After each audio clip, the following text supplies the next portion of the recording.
everyone, I'm Ann and welcome to Ann-swers about transfers. This video series is going to walk you through the transfer process, how to find and apply to your new dream school. Figuring out if you want to transfer can be a really tough decision. For me, I knew I needed to transfer as early as my freshman year of college.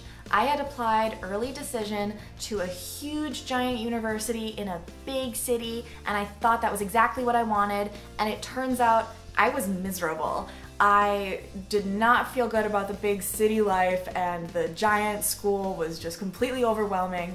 So the second I decided that maybe I would fill out a few transfer applications, I felt awesome. So I put in all the time and careful thinking, and it paid off because I ended up at my dream school.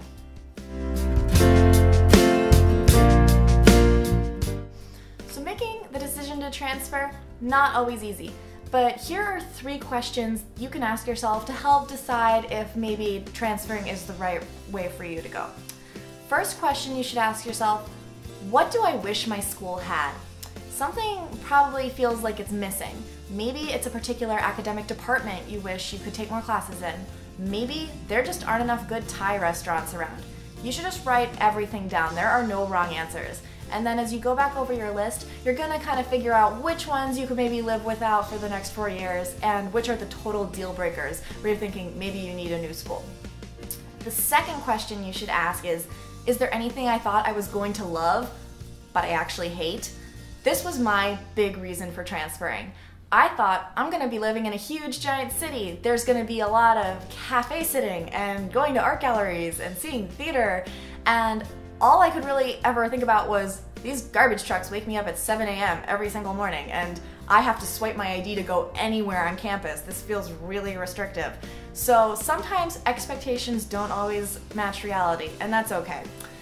Third question you should ask yourself is, have I given my school a fair chance? So when you're not feeling your college experience, the last thing you might want to do is go join a club, but you really have to put yourself out there just to make sure that you've tried all you can to make your current school work for you.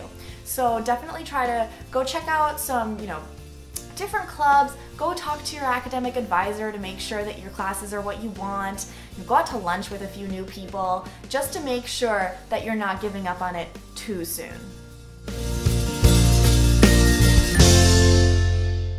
Once you've asked yourself these 3 questions and you've figured, okay, maybe I need to just give my school some more time, or if you've realized, you know what, nothing's really gonna work and I'm not gonna be happy here these next 4 years, if you're falling into that latter camp, here's what we're gonna be covering in the next videos. In the next video, we're gonna talk about research, creating that college list. How many schools should you apply to? How competitive is it? Figuring out those first steps. Video after that, we're going to talk about the application itself, the essays, your activities, what should you do and not do to get your application to stand out. And then in the last video, we're going to talk about what happens after you've submitted your apps. How do you pick the right school? Once you get to your new school, what do you need to do right away to make sure that you're going to have an awesome time at your next school? All right, so stick around. Bye everyone.